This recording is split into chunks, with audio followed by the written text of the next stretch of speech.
हमें दिवाली के त्यौहार को कुछ इस तरह से मनाना चाहिए। दिवाली पर हम पूरे घर की सफाई तो करते हैं, लेकिन दिवाली वाले दिन जिस स्थान पर हमें लक्ष्मी और गणेश की पूजा करनी है उस स्थान पर पहले अच्छे से साफ़ सफाई करें, पोछा लगाएं और फिर रंग बिरंगे रंगों से रंगोली बनाएं।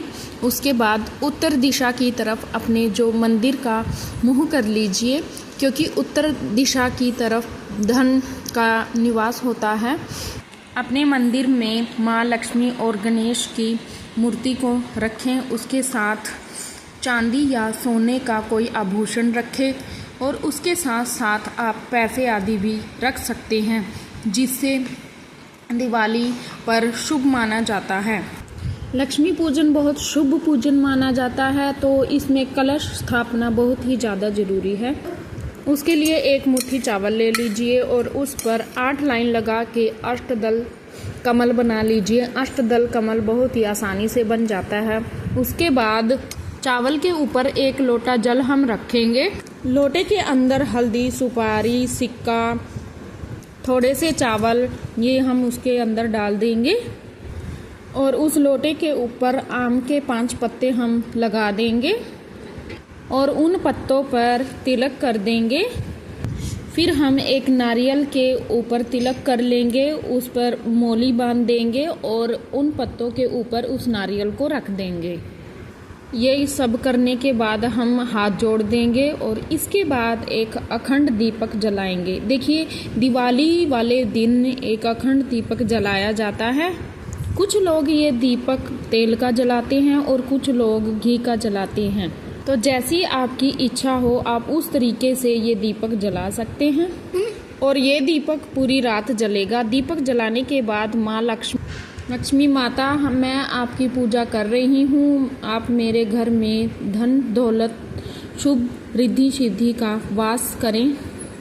ऐसा सब कुछ करने के बाद हम जल के छींटे लगाकर सभी को स्नान करवा देंगे।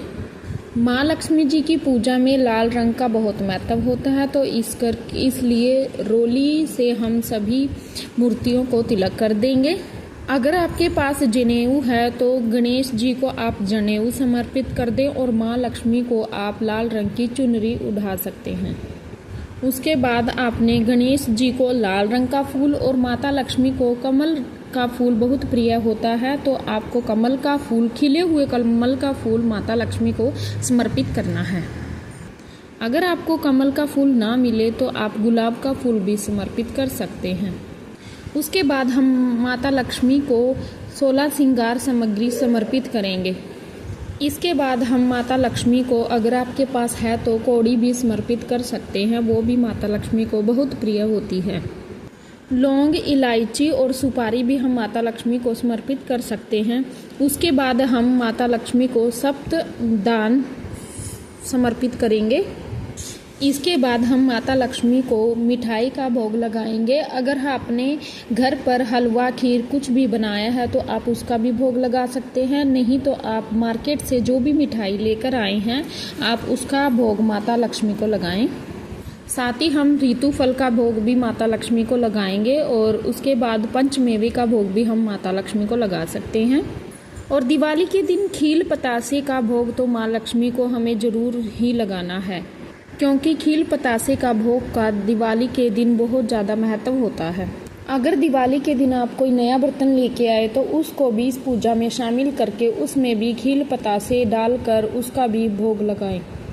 उसके बाद हम अपने हाथ में थोड़े से खील पतासे लेकर दिवाली के व्रत की कथा सुनेंगे। अगर आपने व्रत किया है तो आप कथा सुनेंगे ही, अगर आपने व्रत नहीं किया है तो भी आपको कथा सुननी चाहिए। उसके बाद हम 5 दिए देसी घी के माता लक्ष्मी के इर्द गिर्द जगाएंगे और सबसे पहले हम गणेश जी की आरती करेंगे, उसके बाद माता लक्ष्मी की आरती करेंगे। यह बहुत ही ज़्यादा शुभ माना जाता है।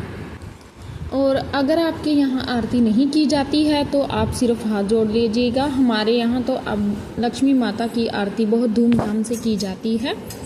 बहुत प्रेम पूर्वक आरती करने के बाद माँ लक्ष्मी को अपने घर में आने के लिए प्रार्थना करेंगे।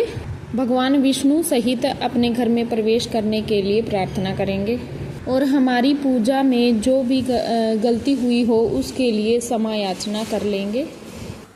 इस विधि विधान से माँ लक्ष्मी और गणेश जी की पूजा करने से पूरे घर में बरकत